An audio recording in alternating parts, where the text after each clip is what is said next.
നമ്മളിപ്പോ ആരാധകരുടെ പ്രതികരണങ്ങളിലേക്ക് റെസ്പോൺസിലേക്ക് കിടക്കുകയാണ്. നമുക്കറിയാം മാനേജ്മെന്റ് ഒക്കെ ബ്രോ നമ്മുടെ വളരെ ശോകാവസ്ഥയിലാണ് തോന്നുന്നത്.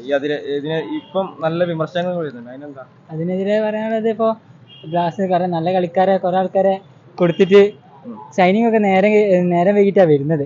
അതിനെതിരെ ഒരു വിമർശനം ഉണ്ട്. കാരണം വെച്ചാൽ യൂറോപ്പിലെ കണ്ടതാണ് ബാംഗ്ലൂരിലെ മോശം പ്രകടനം. അതിനൊരു മാനേജറിന്റെ ഒരു നിസ്സഹായത അവസ്ഥ മാത്രമാണ് അതിനെതിരെ വിമർശിക്കുന്നുണ്ട്. നമുക്ക് ഇപ്പൊ മാനേജ്മെന്റിനെതിരെ വലിയ വിമർശനങ്ങൾ വരുന്നുണ്ട്. ഈ മികച്ച താരങ്ങളെ എത്തിക്കുന്നില്ല എന്നൊക്കെയുള്ള മികച്ച ഒരു വിമർശനാത്മകമായി ആരാധകരെ ചിത്രീകരിക്കുന്നുണ്ട്. അതിനെ കുറിച്ചൊക്കെ എന്താണ്? അതെ, മാനേജ്മെന്റ് ഭയങ്കര ബോറിംഗ് ആണ്. ജീക്സനെ കളഞ്ഞു. റീപ്ലേസ്മെന്റ് ആരുമില്ല. ആ മിഡ് ഭയങ്കര പ്രശ്നമായി വരും. അതെ ബ്രോ, പിന്നെ മാനേജ്മെന്റിന്റെ ഒരു ഇതുള്ള ഒരു അവസ്ഥയാണ് നമ്മളിപ്പോ പറഞ്ഞത്. അപ്പൊ എന്താണ് മാനേജ്മെന്റ് ഇപ്പോ കുറച്ച് മോശം തന്നെയാണ്. മോശമാണ്.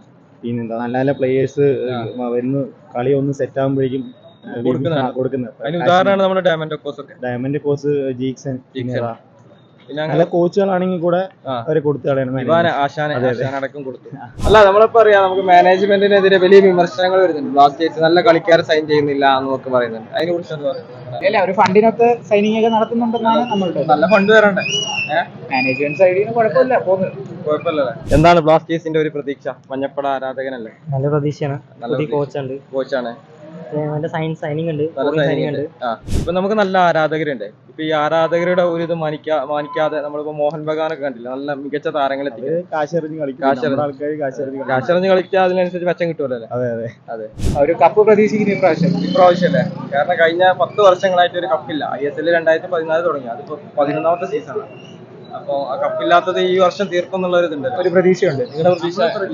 ഹാപ്പിയാണ് എല്ലാവരും.